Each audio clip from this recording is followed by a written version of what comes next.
ఈరోజు తెలంగాణ తొలి ముఖ్యమంత్రి, తెలంగాణ ఉద్యమ నేత, శాసన సభలో ప్రతిపక్ష నాయకుడిగా ఉన్నటువంటి కేసీఆర్ గారిని పట్టుకొని ఈ రాష్ట్ర ముఖ్యమంత్రి రేవంత్ రెడ్డి గారు మాట్లాడిన తీరు చూస్తే ఇలా తెలంగాణ సమాజం ఇటువంటి ముఖ్యమంత్రి మాకు ముఖ్యమంత్రి అని చెప్పేసి తలదించుకునే పరిస్థితి.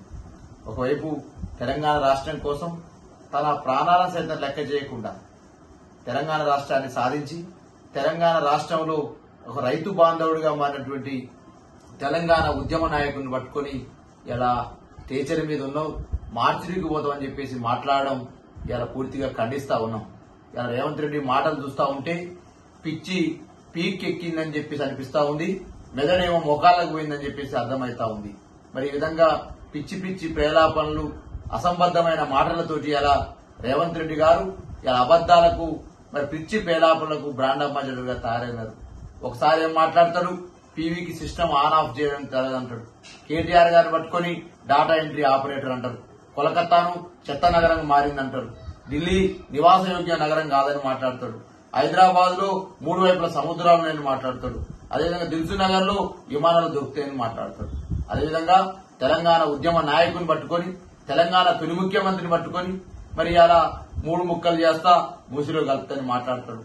కనుగుడ్డు ఉడవీకి గోళీలు ఆడుకుంటాని మాట్లాడతాడు. పట్టపేగులు ఉడవీకి పండబెట్టి తొక్కుతాని మాట్లాడతాడు. ఈ రాష్ట్ర ముఖ్యమంత్రి మాట్లాడే తీరాయిదని చెప్పేసి అలా తెలంగాణ సమాజం తలదించుకున్న సందర్భం చూస్తా ఉన్నాం.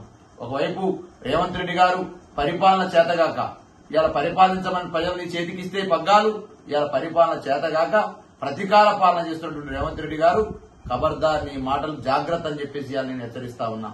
ప్రధానంగా ఇవాళ తెలంగాణ రాష్ట్ర తొలి ముఖ్యమంత్రి పైన ఈ అసంబద్దమైనటువంటి ప్రేలాపనలు చేస్తూ, అదేవిధంగా అబద్దాలు ప్రచారం చేస్తూ తెలంగాణ రాష్ట్రానికి ఉన్నటువంటి ఇమేజ్ ని మరి రిటర్న్ నిలువున మరి బజార్లో కలుపుతున్నటువంటి పరువును చూస్తా ఉంటే తెలంగాణ సమాజం ఇలా తలదించుకున్న పరిస్థితి కనపడతా ఉంది.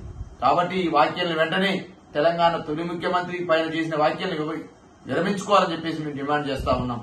లేకపోతే రాష్ట్ర వ్యాప్తంగా మరి జరిగేటువంటి పరిణామాలకు రేవంత్ రెడ్డి బాధ్యత వహించాలని చెప్పేసి మేము తెలియజేస్తా ఉన్నాం.